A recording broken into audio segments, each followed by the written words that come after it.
네, 우리 이 아침 하나님께 할렐루야 영광 돌리고 샬롬으로 서로에게 눈부어 바라보시면서 축복하시고 하나님 사랑합니다. 우리 여러분 축복합니다. 인사하는 시간 같습니다. 할렐루야, 할렐루야, 샬롬, 샬롬, 샬롬, 샬롬, 샬롬. 하나님 사랑합니다. 여러분 주 안에서 축복하고 네 감사합니다. 이 아침 함께 성령을 쫓아 행하라 라는 제목, 이 말씀이요 제가 어저께 준비한 말씀이 사실은 아니에요. 며칠 전에 이 말씀에 감동이 와서 이것을 준비를 했는데, 사실은 저희는 새벽에 시편을 잠언서부터 지금 쭉 가고 있고 시편 말씀을 묵상하는 중이었어요. 그리고 또 중간에 잠깐 감동이 오면 제가 다른 구절도 조금씩은 갑니다. 근데 어저께 우리 김영성 하부님 오시고 나서 돌아가면서 이 말씀이 문득 생각이 나서 찾았습니다. 찾아서 이것으로 함께 은혜를 나누면 참 좋겠다. 뭐 뜻은 모르겠어요. 그냥 그랬으면 좋겠다라는 마음이 들어서 이 말씀을 가지고 같이 한 부분 오늘 아침에 묵상합니다. 성령이 교회에게 하시는 말씀을 우리가 듣죠. 주님의 말씀으로 여러분들도 새 힘을 얻기 바라고요. 이 갈라디아서 말씀 바울 사도께서 하신 말씀이죠. 갈라디아에 있는 교회들에게 예수께서 부활하신 후 50일째 되는 날, 오순절날 초대교회에는 엄청난 사건이 일어났습니다. 주님이 부활하시고 나서 가시면서 너희는 그 자리를 떠나지 말라 그러고 가셨는데 불과 한 일주일 만에 오신 거죠. 그래서 50일째 되는 날 오셔서 40일 동안 많은 제자들에게 보이시고 그렇게 하고 가시면서 말씀하셨는데 정말로 오셨어요. 그날이 바로 오순절날. 온 성도들이 술에 취한 것 같았죠. 무엇에 취해요? 새 술에 취했습니다. 그래서 성령으로 인하여 모든 사람들이 개인은 물론이고 그 지역과 15개국에서 온 사람들과 그로 인하여 그들에게 온 나라에 이르기까지, 온 나라에 이르기까지 진동이 일어나죠. 그야말로 요엘 선지자가 예언했던 그 일이 이루어집니다. 요엘서 2장 28절에 우리가 너무나 잘 아시는 말씀, 그 후에 내가 내 영을 만민에게 부어주리니 라고 말씀하죠. 너희 자녀들이 장래의 일을 말할 것이며 너희 늙은이는 꿈을 꾸고 너희 젊은이는 이상을 볼 것이며 그때에 내가 또 내 신으로 남종과 여종과 모든 여종들에게 부어줄 것이며 내가 이적을 하늘과 땅에 베풀리니 곧 피와 불과 연기 기둥이라 라고 했습니다. 근데 그 성령을 봤더니 돌아갔던 모든 제자들이 다 떠났었죠. 주님이 사흘 만에 부활하리라 했는데도 12제자도 남지 않고 다 떠났습니다. 돌아오셔가지고 40일 동안 불렀죠. 엠마오로 가는 두 제자에게도 나타나서 쭉 걸어가시면서 얘기하시고 식사하는 자리에서 얘기하시는 소리를 이 제자 둘이 문득 그저 깜짝 놀라서 주님이신가? 했더니 어떻게 됐어요? 어디로 가셨는지 보이질 않았습니다. 둘이 다시 예루살렘으로 돌아오면서 그 말씀하실 때 마음이 뜨겁지 않더냐? 그때서야 깨닫고 느낍니다. 우리가 바로 이런 존재들이에요. 주님이 우리 안에서 말씀하실 때가 참 많은데 깜빡깜빡 놓칠 때가 얼마나 많은지, 귀가 열려 있고 눈이 열려 있어야 되는데 가슴이 열려 있어야 되는데 우리는 세상 소리가 너무 많습니다. 그래서 기도원들이 어저께 어떤 우리 그 동기님 한 분이 남양주에 있는 깊은 기도원에 와 있는데 얼마나 아름답고 좋은지 모릅니다 라고 문자가 왔어요. 맞습니다. 그래서 깊은 산으로 휴대폰 다 꺼버리고 그죠? 세상과 일단은 차단을 하고 하나님의 음성을 들으러 간 옛날에 그 수도사들이 그렇게 그 수도원들이 그래서 깊은 산속에 있었던 것 같습니다. 세상에는 여러분들 두 종류의 사람들이 있죠. 너무 잘 아시는 말씀인데요. 자연인이고요. 하나는 중생인이 있습니다. 자연인은 세상에서 살다가 그죠? 열심히 내가 좀 잘 먹고 잘 살게 해줘야지 하고 노력하고 살다가 본능과 지성과 경험에 따라서 살다가 돌아가는 삶. 자연으로 그냥 돌아가죠. 흙으로 돼서 돌아가는 삶. 다른 말로 만들면 땅을 만들어져서 땅만 쳐다보고 땅을 연구하다가 땅 속에서 살다가 땅 속으로 돌아가는 자연인 그런 사람들이 있습니다.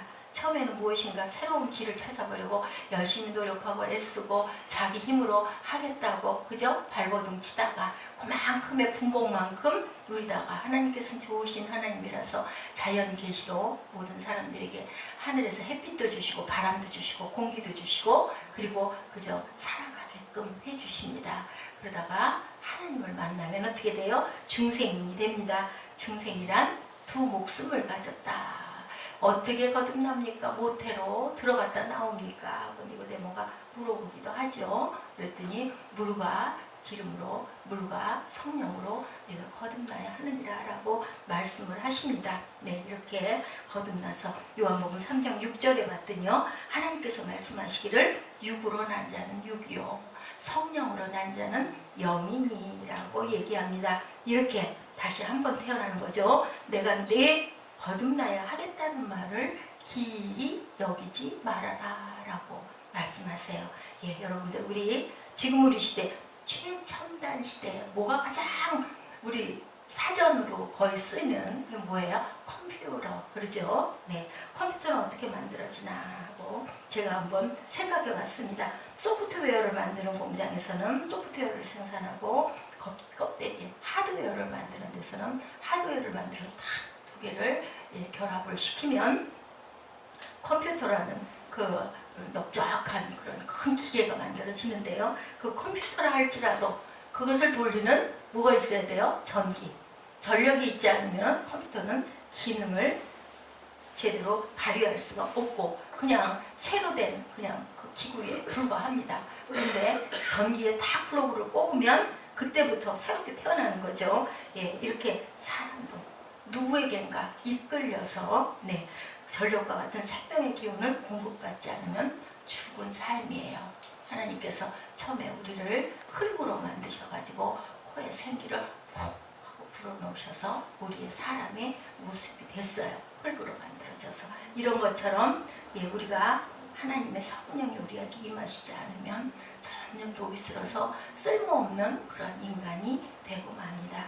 예수께서 부활하신 다음 12제자들이 문을 잠그고 숨어있던 곳을 찾아가셔서 처음에 뭐라고 말씀하셨어요? 아까 우리 인사한 것처럼 성령을 받으라 하면서 샬롬 하고 인사하셨어요. 너희들 평안하냐라고 인사하셨죠. 성령 없이 하는 말은 우리가 들을수록 참 지겹고 힘듭니다. 더군다나 중생한 우리들은 그죠? 그런데 성령께서 안에서 말씀하셔서 우리가 얘기할 때는 어때요? 그리고 어젯밤에도 우리 그 최영성 학우님하고 좀 대화를 나누고 싶고 했는데 그냥 상황 때문에 보통은 금요 철야들하고 토요일 날들은 요즘에는 특히나 그 새벽 예배들이 없으세요. 그죠? 철야들 하고 나면 좀 늦게들 돌아가시고 하다 보니까 피곤해서 없으시고 또 보면 월요일 날 주일 지난 월요일 날은 새벽 예배들을 안 하시는 그래서 일주일에 5일 정도 새벽 예배 합니다 라는 교회들이 많으시더라고요. 아니면 뭐 특별 새벽 예배 해가지고 뭐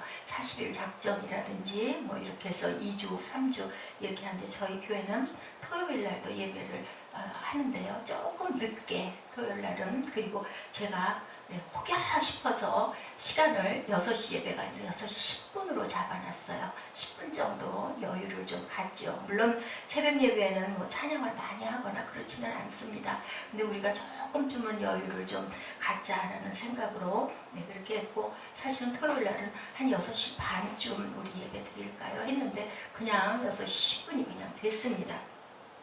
이렇게 사도행전 1장 4절에 뭐라 그래요? 우리가 지식과 상식으로 사람을 설득한다고 전도가 되어지는 게 아니고요. 예루살렘을 떠나지 말고 내가 들은 바 아버지의 약속하신 것을 기다리라 라고 주님 1장 4절에 말씀하시고 1장 8절에 오셔가지고 말씀하시죠. 너희가 성령을 받으면 권능을 받고 사마리아와 온 유대와 예루살렘과 딱 끝까지 내 증인이 되리라. 우리는 뭐라고 살아야 된다? 증인된 삶을 살아야 되기 때문에 너희는 땅에 이렇게 충만하게 살아가라.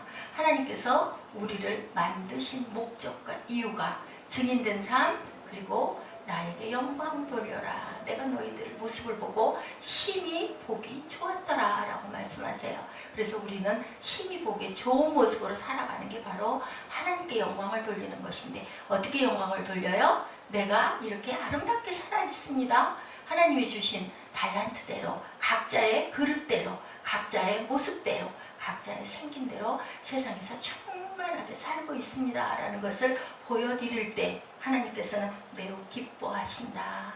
세상의 아름다운 것들을 나누면서 만들면서 하나님께 영광을 돌리는 그 모습, 계시록에 보니까 선한 모습, 아름다운 것들은 하늘에 있다라고 나와 있어서 저는 그 부분을 보면서 은혜와 감동을 많이 느끼면서, 또 하나 생각은 예수를 하는 사람들은, 순수 예수를 하는 사람들은 나를 엄청나게 드러내려고, 내가 출세하려고, 내가 돈을 벌려고가 아니라 정말 순수한 예수를 하는 사람들의 아름다운 작품들은 하늘에 가면 있겠구나 하면서 얼른 팍 떠오른 게 핸델의 메시아, 또한 천지창조, 이런 대곡들, 그거 누구에게 영을 받았어요? 하나님의 감동을 받아서 만든 곡들이에요. 대개가 이런 대곡들이, 우리 그 교회 성가곡들이 시작이 된 게 음악 예술이 엄청나게 발달이 됐었죠. 이런 것들은 천국에 가도 남아 있겠구나. 네. 미켈란젤로의 그 기가 막힌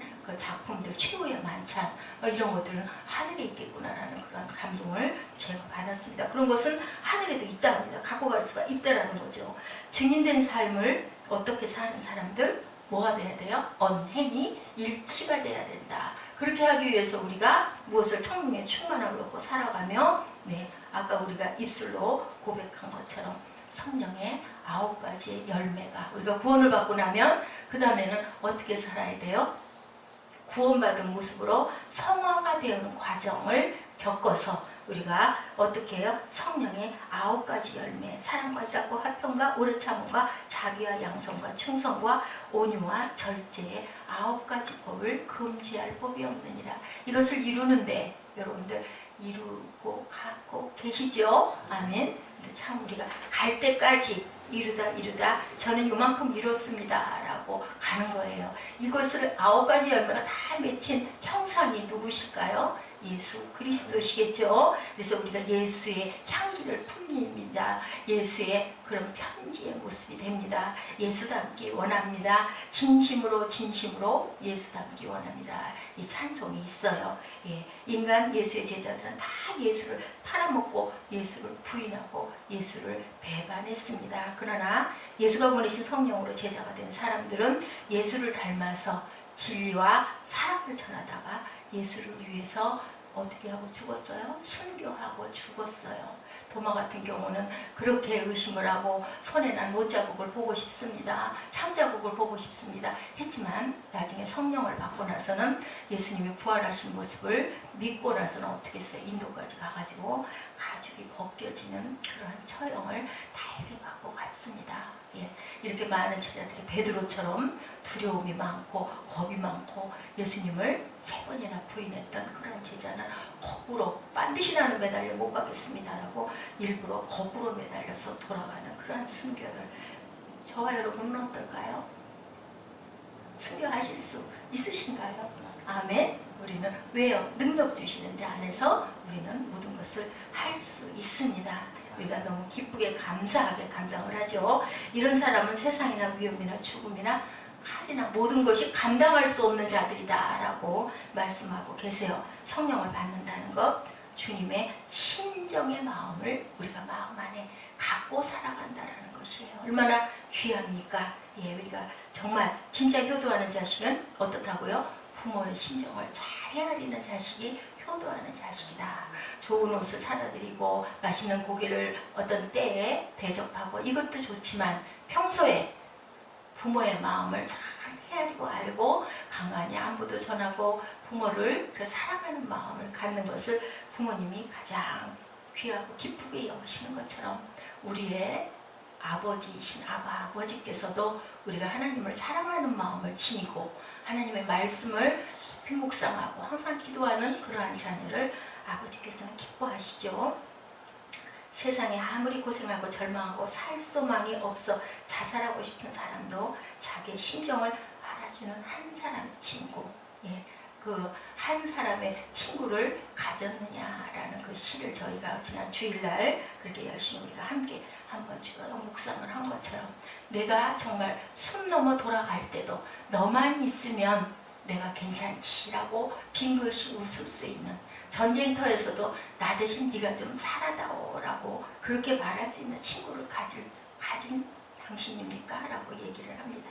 이러한 사람들은 정말로 복된 사람들이다. 내 바람이 아니라 주님의 심정을 가지고 병자를 위해서 기도하고 어려운 자들을 위해서 중보하고 어디까지든지 우리 최영생이라는 목사님이 한 분 계세요. 저하고 같이 동역을 하시는, 기도 동역을 하시는 멀리 사시는 목사님이다 보니까 제가 자꾸 그 영성을 보면서 영생이 생각이 나서 최의 소리가 자꾸 나오는데, 김영성 우리 하구님처럼 이 먼 데를 밤을 도와서 그 자매를 만나려고 이렇게 쫓아오는 그 마음도 주님의 마음인 줄로 믿습니다. 이런 심정을 가지고 살아가야 되겠죠. 사도행전 2장에 오순절날 성도들이 모여서 주님의 말씀대로 기도하다가 성령을 받아서 모두 다 가만히 그 자리에 있는 사람은 하나도 없었어요. 다 각자의 자리로 튀어나갔죠. 은혜를 받고 나면 우리는 가만히 있지 못하고 뭐하러 튀어나가요? 전하러 튀어나갑니다. 주님이 이렇게 살아나셔서 우리에게 이렇게 보이셨어? 우리 마음 안에 성령이 이렇게 충만해 라고 하죠. 2장 4절에 저희가 다 충만함을 받음으로 성령이 말하게 하심을 따라 다른 방언으로 말하기를 시작하니라. 방언을 시작합니다. 표징으로 그렇게 얘기하죠. 정확하게 말하면 제자들이 각각 15개국으로 말한 것이 아니라요, 그 사람들이 각각 자기 나라 말로 들리게 말했다라고 얘기하고 있어요. 입으로 방언을 말한 것이 아니라 귀가 방언을 알아들은 것이죠. 이것은 바로 모든 이에게 성령이 임하니 그들 모두가 다 주님의 심정을 가졌다라는 뜻을 얘기하고 있어요. 여러분들 아시죠? 이심전심이다. 내가 이런 마음을 먹었더니 내가 사랑하는 그 사람도 그 마음을 먹고 있어. 우리가 쉽게 텔레파시가 통했어 라고 얘기를 해요. 지역을 초월하죠. 지금은 우주를 날아다닐 정도로 국가를 초월하고 많은 문자들을 주고받기도 합니다. 그래서 페이스북에 올려놓으면 각국에 있는 친구들이 엄청나게 많이 생기기도 합니다. 네, 어떤 신대원에 있던 2학년 학생이 인도네시아에서 온 그 시로 목사님을 통역을 하게 됐다고 그래요. 그래서 전날에 이 말씀을 가지고 이렇게 할 겁니다. 선한 사마리아의 사람에 대한 그 설교였다고 그래요. 설교문을 미리 받았대요. 그래서 그 통역할 것을 밤내가 열심히 그것을 번역을 해가지고 딱 자리에 섰어요. 그런데요, 이분이 처음부터 원고에도 없는 이 시로 목사님이 감동을 받으니까요, 막 자기소개를 하면서 인도의 지리와 종교와 힌두교 그 인구와 기독교 역사를 막 얘기를 하셨대요. 아이고, 이 신학 대학원을 다니는 처음으로 그 통역을 하러 딱 섰던 이 신대원 학생이 깜짝 기가 막혀 놀란 거예요. 난 이거 잘 할 줄도 모르는데 나는 어저께 그 설교문 보고 이거 그대로 하려고 하고 있었는데 이 목사님이 왜 자꾸 다른 말씀을 하시나 놀랬대요. 그리고 마음속으로 얼마나 긴장을 하면서 기도를 했는지 모른다고 합니다. 그런데요, 놀랍게도 한마디가 무슨 뜻인지는 잘 알아듣지 못했는데 그 목사님이 무엇을 말씀하고 계신지가 이해가 돼서 그대로 통역을 했다고 그래요. 하나도 틀리지 않고 그대로 통역을 하면서 느낀 게 이게 바로 방언 통역이구나라는 생각을 했다라는 그런 예화가 올라와 있었습니다. 이렇게 방언을 똑같은 말 우리 방언할 때 반복을 하죠. 그래도 통역을 하는 사람들은 그 사람의 심정이 다 들리는 거예요. 무슨 얘기를 하고 있다는 것이, 하나님 감사합니다, 감사합니다, 감사합니다 계속 그 말만이 아니라 우리가 같은 방언을 얘기를 하더라도 그 사람의 말 속에는 감사의 말도 있고 소원의 말도 있고 그저 탄원의 말도 있고 또한 또 누구를 위한 중보의 기도도 있고 한 것이 다 들린다. 이것을 깨달았다. 사도행전의 방언 알아듣기 기적이 이렇게 통역을 해본 사람들은 알겠구나라는 그런 마음이 들었다라고 올라와 있어요. 방언이란 이상한 소리를 내는 것이 중요한 것이 아니라요, 마음에, 내 마음에 그 쏟아붓는 그 마음이 중요한 것이다라는 거죠. 방언을 통역한다는 그 분들은 방언하는 분까지 똑같이 얘기하지 않는다라는 겁니다. 고린도전서 2장 10절입니다. 오직 하나님의 성령으로 이것을 우리에게 보이셨으니 성령은 모든 것, 곧 하나님의 깊은 것까지도 하시느니라. 성령께서 이렇게 깨닫게 하시고 알게 하시고 말하게 하시고 그것을 또 통역하게 하신다는 거죠. 성령을 받게 될 때 우리가 어떻게 살아요? 주님처럼 살게 된다. 말도 능력 있고 진리에 대한 깨달음도 분명해지고 성도 간의 마음과 마음이 통하니 오해나 비난이나 다툼이 없게 된다라고 본문에서 얘기하고 있습니다. 성령 받는 두 번째 이유 뭘까요?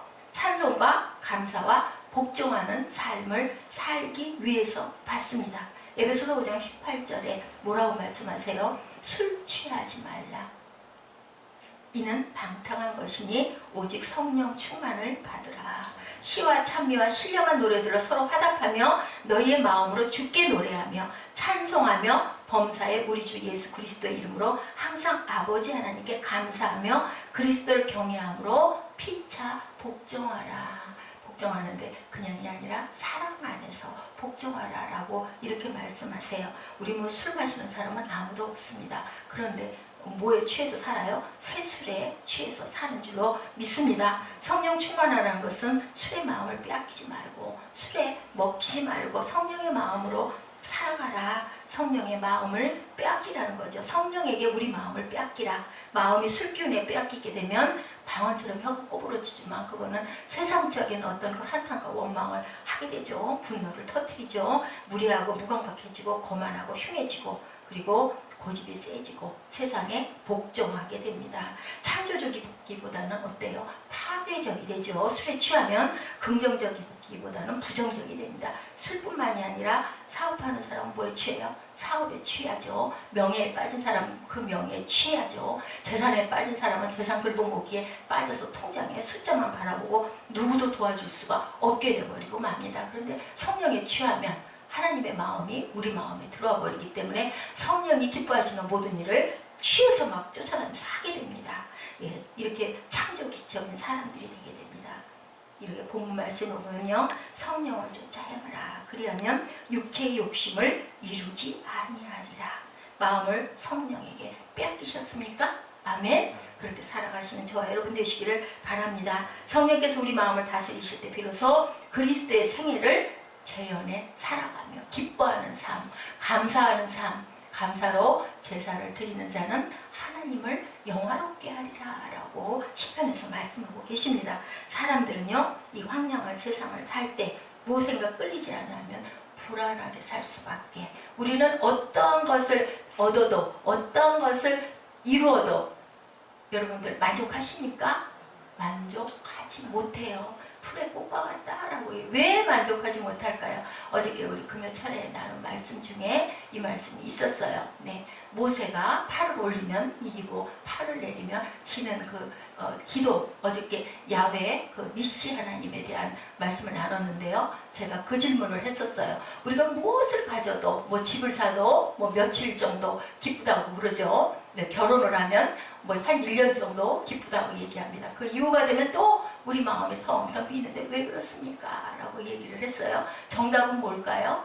우리는 하나님의 마음으로 만들어졌기 때문에 하나님으로밖에 우리가 만족할 수가 없다. 채울 수가 없다. 세상의 모든 영화와 부귀가 우리 앞에 온다 할지라도 더 하다가 결국은 무너지고 허물어지게 되고 그 안에는 빈 공허가 있는데 그것을 깨닫는 것은 뭐다? 하나님의 말씀으로 태초에 말씀이 계시니라. 그 말씀이 하나님과 함께 계셨으니 그 말씀은 곧 하나님이시라. 아버지로 밖에는 우리는 채울 수가 없습니다. 아브라함을 부르고 모세를 불렀던 성령의 불 엘리야에게 내렸고 오순절에 내렸고 바울에게 내렸던 그 성령의 임재하심이 여러분들에게 충만하게 임하시는 오늘 하루, 한 달, 1년, 평생이 되시기를 주님의 이름으로 축복합니다. 네, 우리 기도하는 시간 갖도록 합니다. 아버지 감사합니다. 우리가